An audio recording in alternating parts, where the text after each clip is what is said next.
الحمد لله حمدا كثيرا طيبا مباركا كما يحب ربنا আল্লাহ বিসমিল্লাহির রহমানির রহিম। আল্লাহ তাআলা ইরশাদ, যারা ঈমান আনিয়াছে এবং তারা নিজেদের ঈমানের মধ্যে শিরক মিশ্রিত করে না, তাহাদের জন্য নিরাপত্তা এবং তাহারাই হেদায়েতের উপর আছে। আল্লাযীনা আমানু ওয়া লাম ইয়ালবিসু ঈমানাহুম বিযুলমিন উলাইকা লাহুম আমরুন ওয়া হুম মুহতাদুন। আল্লাহ তাআলা ইরশাদ, যারা ঈমান আনিয়াছে এবং তারা নিজেদের ঈমানের মধ্যে শিরক মিশ্রিত করে না, তাহাদের জন্য নিরাপত্তা এবং তাহারাই হেদায়েতের উপর আছে।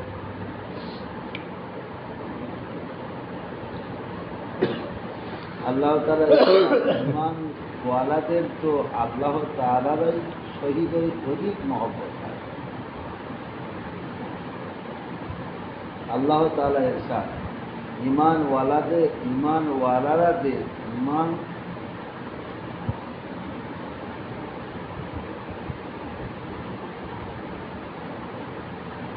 আল্লাহ তাআলা ইরশাদ, ঈমান ওয়ালাদের তো আল্লাহ তাআলার সহিত অধিক মহব্বত হয়। ওয়াল্লাযীনা আমানু আশাদ্দু হুব্বাল্লাহ।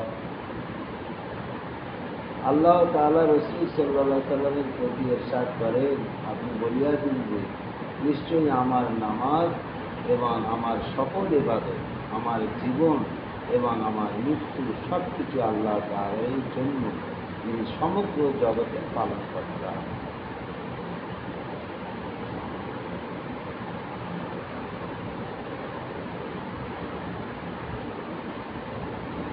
কি বললেন ভাই?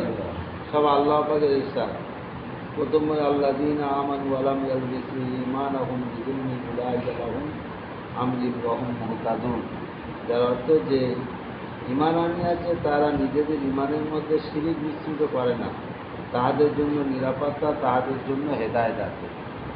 এই শিরক মিশ্রিত করে না এর অর্থ কি? যে ঈমান আছে কিন্তু আমাদের ঈমান মানে শিরকের সঙ্গে যুক্ত করে রেখেছি। শিরক মানে আমার ছেলে খেটে দিচ্ছে তাই খাচ্ছি। মুসলমান যে শিরক করে, মুসলমানরাই অনেক গোপন খোদা মানে বগলে করে ঘুরছে, পকেটে করে ঘুরছে, বুঝেছেন? এই গোপন খোদা ওদের সঙ্গে থাকে। হ্যাঁ, এইগুলো এলেমের কারণে, এলেম যখন থাকবে সেই সম্পর্কে, তখন তার থেকে বাঁচতে পারবে না, তো বাঁচতে পারবে না। জমিনে যদি এবছর যদি লাউটা না হতো, তাহলে আমার কি হালত তার ঠিক ছিল। বড় জামাই যদি 2000 টাকা না পাঠাতো, তাহলে আমার কি অবস্থা, পরিণতি হতো। এগুলো শিরক। আল্লাহ পাক বলছে, যারা ঈমান এনেছে আর ঈমানের সঙ্গে শিরক মিশ্রিত করে নাই, তাহাদেরকে আল্লাহ পাক নিরাপত্তা দেবেন দুনিয়ায় বা আখিরাতে, এবং তারা পরিপূর্ণ ঈমানের স্বাদ পাবে, তারা হেদায়েত পাবে, তারা হেদায়েত পাবে। এই শিরক থেকে বাঁচতে হবে, বিশাল ব্যাপার। শিরকটা হচ্ছে খুব ভয়াবহ জিনিস। শিরকের ছোট ছোট শিরক রয়েছে, যে শিরক থেকে বাঁচা খুব কঠিন, খুব কঠিন। সরকার হয়েই যাবে, অটোমেটিক হয়ে যাচ্ছে, হয়ে যাবে, কিন্তু এর থেকে বাঁচতে হবে। এই বলে আমার ছেলে 2000 টাকা পাঠালো, তাই 2 মাস চলবে।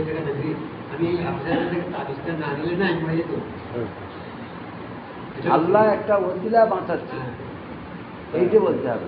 আল্লাহ পাক বাঁচানোওয়ালা, আল্লাহ একটা মাধ্যমে বাঁচায়, একটা মাধ্যমে আমাকে হেফাজত করেছে, একটা মাধ্যমে আমাকে নিরাপত্তা দিয়েছে। এই শিরক থেকে বাঁচতে হবে। এই শিরক থেকে আমরা যতক্ষণ না বাঁচতে না পারবো, ততক্ষণ আমরা ঈমানের স্বাদ পাবো না। এবং এটা মামুলি আমল বলে মনে না করি। এই শিরক থেকে তওবা করে যদি না কেউ মরে, সে জাহান্নামে যাবে। কিয়ামতের দিন সব গুনাহ মাফ করে দিতে পারবে আল্লাহ, ইচ্ছা করলে সকলের গুনাহ মাফ করে দেবে, কিন্তু একজনের গুনাহ মাফ করবে না, যে শিরক করেছে। কথা বুঝতে পারেন? শিরিক করেছে। শিরিকটা হচ্ছে খুব ভয়াবহ আমল। সিরিকি কবিতা সবাইদের মধ্যে অন্তরে আছে। হ্যাঁ, খুব ভয়াবহ আমল। ছোট ছোট শিরিক আমাদের মধ্যে অসংখ্য রয়েছে। তারপরে মাজারে গিয়ে তেল রেখে দিয়ে আসা, মাজার থেকে ঘুরে আসা, মাজারে যাওয়া, ঠিক আছে, যে ওখানে আল্লাহর অলি শুয়ে আছে, চ যাই। হ্যাঁ, আল্লাহর অলি হোক আর গবস হোক আর কুতুব হোক, কারোর মাজারে যাওয়া যাবে না। হ্যাঁ, যেতে পারেন আপনি, কবর জিয়ারত করতে যেতে পারেন, হ্যাঁ, কিন্তু মাজারে কারো যাওয়া যাবে না। এই যারা হজ করতে যায় তারা জানে, এই ভারত আর বাংলাদেশের হাজিরা এত মার খায়, আর তার নিম্নে পাকিস্তান এত মার খায়, মানে জান্নাতুল বাকিতে 10,000 কবর আছে, সাহাবীদের কবর। এবং এরা জান্নাতুল বাকিতে উঠছে, উঠে সব কবরগুলোকে ছোট ছোট এরকম পাথর মারা আছে, মানে এটা খাদিজাতুল কুবরা, এটা মায়েশা সিদ্দিকা রাদিয়াল্লাহু তাআলা আনহা, এরকম সব সাহাবীদের নাম সব এত ছোট করে পাথর লেখা আছে। এরা আরবিতে লেখা আছে। হ্যাঁ, আরবিতে আরবিতে লেখা আছে, ইংরাজিতে লেখা আছে, কিন্তু ওনারা সব ওই যাবে আর গিয়ে দাঁড়াবে, সেখানে পূজা করবে। ভারতের লোক তো পূজা করা মানে অভ্যাস, মাজার পূজারি সব এই পুলিশরা রুল বাড়িতে বাজে, হটো হটো হটো, সরে যাও, কোনো পূজার কোনো সিন নেই। এই যে মাজার পূজা আমাদের মধ্যে এত, এইগুলো থেকে বিরত থাকতে হবে। দ্বিতীয় কোরআনের আয়াত হলো ওয়াল্লাযীনা আমানু আশাদ্দু হুব্বান লিল্লাহ। আল্লাহ তাআলা ইরশাদ, ঈমানদার ওয়ালাদের তো আল্লাহ তাআলার সহিত অধিক মহব্বত হয়। ঈমানদারের একটা গুণ আছে, সিফাত আছে। সেই সিফাতটা কি? তারা সকল কাজ আল্লাহর সঙ্গে কন্ট্রোল করে, আল্লাহর সঙ্গে সম্পর্ক রাখে। যাবতীয় কাজ শেয়ার হচ্ছে আল্লাহর সাথে, সব কাজ আল্লাহর সঙ্গে শেয়ার। শিওর 10,000 টাকা নিয়ে যাচ্ছি, কুরবানির একটা গরু কিনে আনবো, শিওর। কিন্তু ইমানদার কিন্তু শেয়ার করে যাচ্ছে আল্লাহর সঙ্গে। আল্লাহ যদি কেনাই, ইনশাআল্লাহ আনবো। কথা বুঝতে পারেন? ইমানদার শেয়ার করছে আল্লাহর সাথে। আল্লাহ পাক বলছে এখানে কি বললেন? ওয়াল্লাযীনা আমানু আশাদ্দু হুব্বাল্লাহ। ইমানদার তারা মহব্বত রাখবে আল্লাহর সঙ্গে, তারা গোপন সম্পর্ক রাখবে আল্লাহর সঙ্গে। এটা ইমানের একটা সিফাত, একটা গুণ। আমি শিওর 100 নাম্বার পেয়ে যাব, আমি পরীক্ষা যা দেখেছি 100 নাম্বার পাবো, কিন্তু এটা মনে না করা যে আমার নাম্বার আল্লাহ দিলে হবে ইনশাআল্লাহ। আর দিয়েছে, এটা আল্লাহই দিয়েছে, আমার কিছু করার নেই, করিয়েছে আল্লাহ। ইমানদার পরিপূর্ণ আল্লাহর সঙ্গে মহব্বত রাখবে, গোপন এবং প্রকাশ্য সর্বত্র অবস্থায় আল্লাহর সাথে সুসম্পর্ক রেখে চলবে। সর্বত্র অবস্থায় আল্লাহর সঙ্গে সুসম্পর্ক রেখে চলবে। কুল ইন্না সলাতি ওয়া নুসুকি ওয়া মাহয়া ওয়া মামাতি লিল্লাহি রাব্বিল আলামিন। আল্লাহ তাআলা রাসূল সাল্লাল্লাহু আলাইহি ওয়াসাল্লামের প্রতি ইরশাদ করেন, আপনি বলিয়া দিন যে নিশ্চয়ই আমার নামাজ এবং আমার সকল ইবাদত, আমার জীবন এবং আমার মৃত্যু সব কিছু আল্লাহ তাআলার জন্য, যিনি সমগ্র জগতের পালন কর্তা। আল্লাহ তার রসুলকে বলছে, হে রসুল তুমি সকলকে বলো, কুল ইন্না সলাতি ওয়া নুসুকি ওয়া মাহয়া ওয়া মামাতি লিল্লাহি রাব্বিল আলামিন। আমার নামাজ, আমার কুরবানি, আমার যাবতীয় আমল সব কিছু আল্লাহর জন্য। আমার হায়াত এবং মৃত্যু সে আল্লাহর জন্য, যা হবে সব আল্লাহর জন্য।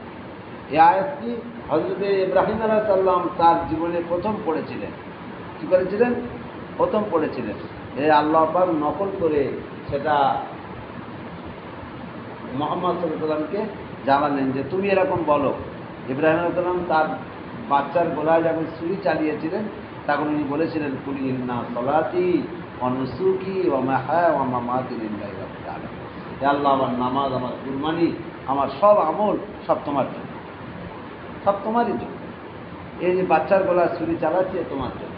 এই জন্য ভাই, আমরা আল্লাহর সঙ্গে সুসম্পর্ক রাখবো, শিরিক থেকে বাঁচার চেষ্টা করব।